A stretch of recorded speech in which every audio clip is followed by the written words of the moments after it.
Everyone, I am Ifra, hope you are doing well. तो यहाँ पर लिखते हैं कॉजेटिव वर्ब।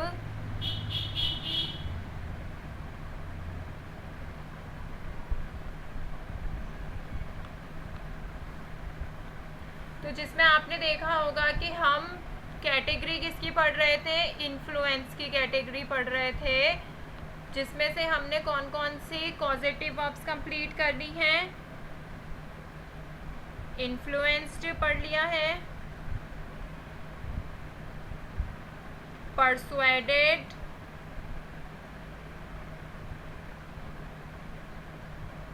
परसुएड पढ़ लिया है और कन्विंस पढ़ा था। ठीक है, तो आज हम क्या पढ़ेंगे, इंस्पायर्ड पढ़ेंगे और बाकी जो बचे भी पॉजिटिव वर्ब्स हैं उनको कंप्लीट करेंगे। ठीक है, फिर आगे हम सेंटेंसेस प्रैक्टिस एक्सरसाइज स्टार्ट कर देंगे, टॉपिक कंप्लीट करना है। तो यहाँ पर लिखते हैं, सेंटेंस लिखेंगे सबसे पहले, फोर्थ सेंटेंस है ना ये उसका। तो लिखते हैं शिक्षक के विज्ञान, विज्ञान मतलब साइंस, ठीक है, के प्रति जुनून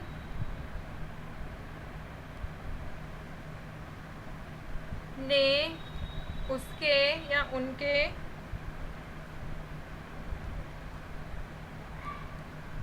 छात्रों को इस विषय में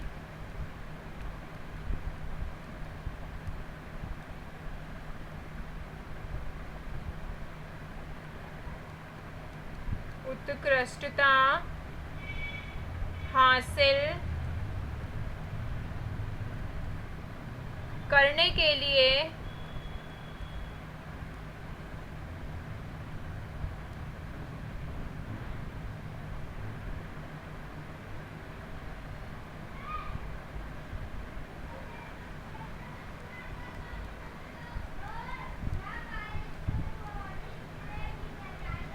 प्रेरित किया।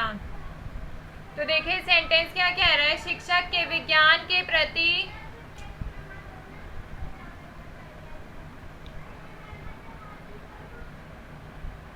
शिक्षक के विज्ञान के प्रति जुनून ने उनके छात्रों को इस विषय में, मतलब इस सब्जेक्ट में उत्कृष्टता हासिल करने के लिए प्रेरित किया। अब आप बोलेंगे उत्कृष्टता मतलब क्या है, ज़्यादा हिंदी में लिख दिया मैंने। तो उत्कृष्टता मतलब होता है ज़्यादा ज्ञान। ठीक है, इसको हम क्या लिख सकते हैं, एक्सेल। ठीक है,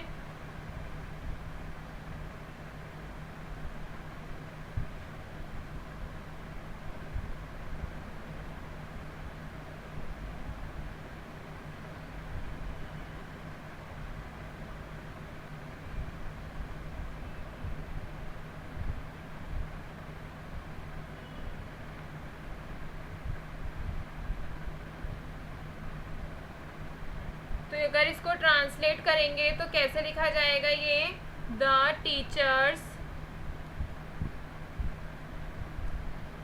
जुनून को क्या बोलते हैं, पैशन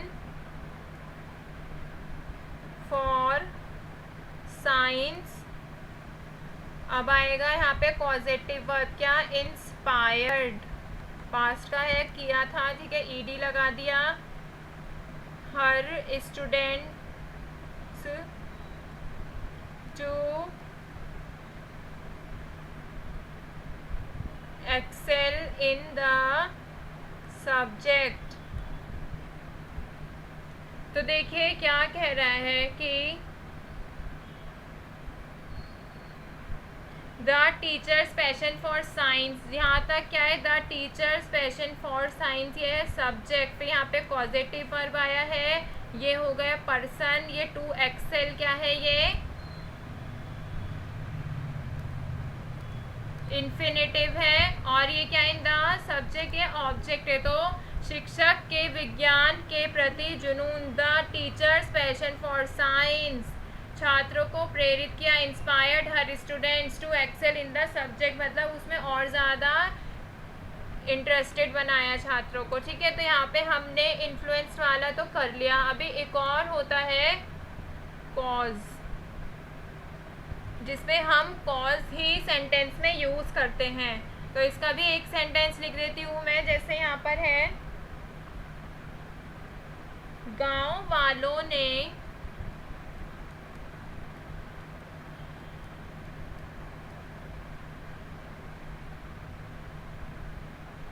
उससे गांव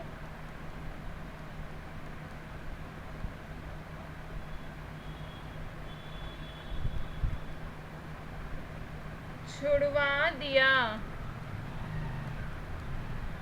तो देखिए यहाँ पे क्या कह रहे हैं, गांव वालों, मतलब ये क्या है, सब्जेक्ट, उससे क्या हो गया, पर्सन, गांव छुड़वा दिया, छोड़ना इज वर्ब आ जाएगा यहाँ पे इन्फिनेटिव में, और दिया से हमें पता चल रहा है ये पास्ट का सेंटेंस है। तो कैसे ट्रांसलेट करेंगे, गांव वालों को क्या बोलते हैं, विलेजर्स। तो यहाँ पे लिखते हैं द विलेजर्स, पास्ट की बात है तो कॉज के आगे क्या लगा देंगे, caused him to leave the village, full stop. तो देखिए यहाँ पे क्या है, कॉज का मतलब क्या होता है, रीज़न। तो यहाँ पे हमने कॉज को ही एज इट इज़ यूज़ किया है, कॉज लगा के। The villagers caused him to leave the village, गांव वाले क्या है यहाँ पर, सब्जेक्ट, छुड़वा दिया, यहाँ पे क्या है, इन्फिनेटिव, बाकी का सेंटेंस है ऑब्जेक्ट, उससे छुड़वा दिया। तो ये क्या है यहाँ पर, कॉजेटिव वर्ब, और हिम क्या है यहाँ पर, पर्सन। ठीक है, तो ये कुछ एक्स्ट्रा कॉजेटिव वर्ब थे।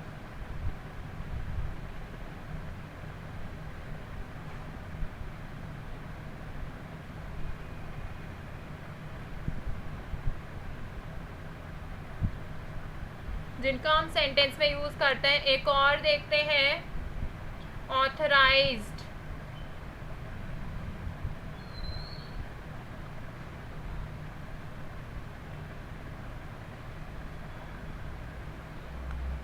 तो जो ये कॉजेटिव वर्ब है ऑथराइज्ड, ऑथराइज्ड मतलब आपको पता है क्या होता है,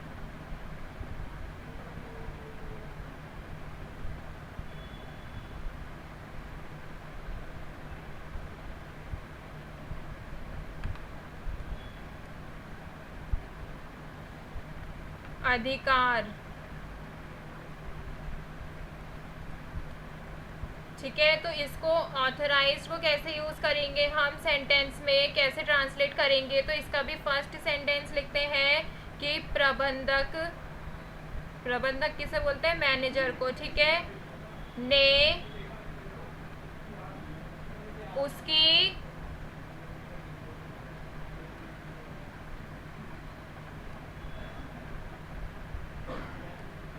अनुपस्थिति में उसके सहायक को महत्वपूर्ण दस्तावेजों पर हस्ताक्षर करने का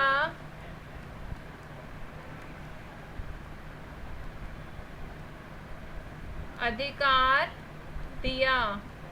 तो ये सेंटेंस क्या कह रहा है कि प्रबंधक ने उसकी अनुपस्थिति में उसके सहायक को महत्वपूर्ण दस्तावेजों, मतलब इम्पोर्टेंट पेपर्स पर हस्ताक्षर मतलब साइन करने का अधिकार दिया। तो ये दिया है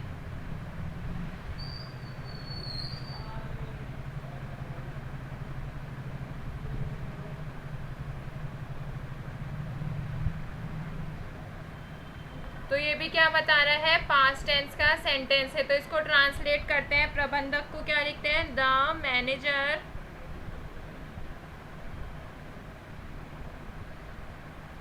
ऑथराइज्ड, पास्ट का है तो ईडी लगा दिया, her assistant to sign important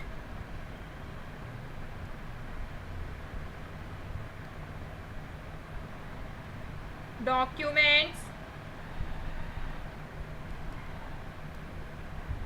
in her absence.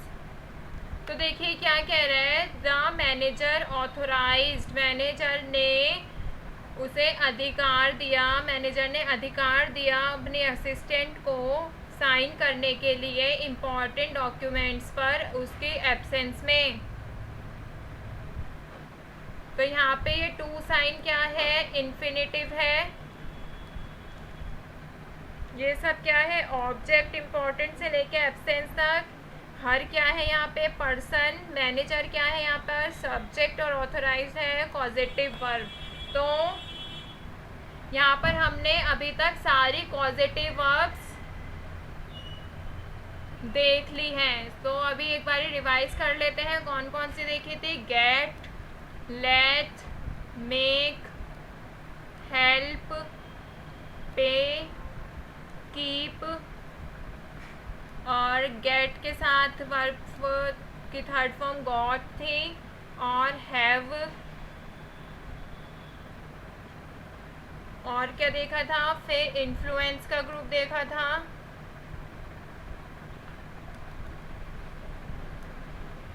और क्या देखा था, फिर इन्फ्लुएंस का ग्रुप देखा था, कैटेगरी। फिर फैसिलिटेशन की कैटेगरी देखी थी। उसके बाद कंपल्शन की कैटेगरी देखी थी। फिर अभी ऑथोराइज्ड देखा है। कॉज्ड भी देख लिया। तो मैक्सिमम मैंने यहाँ पर लिख दिए हैं जो भी हमने पढ़े हैं। तो एक बारी आप रिवाइज कर लिएगा कि कौन कौन से सेंटेंसेस क्या कहते हैं। इसके भी दो स्ट्रक्चर है, लेट के भी दो स्ट्रक्चर है, हैव के भी दो स्ट्रक्चर है, हेल्प के भी। बाकी इन सब का एक एक स्ट्रक्चर है सबका ही।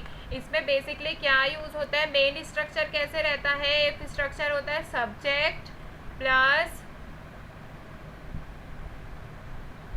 जो भी कॉजेटिव वर्ब होती है वो। उसके बाद आता है यहाँ पर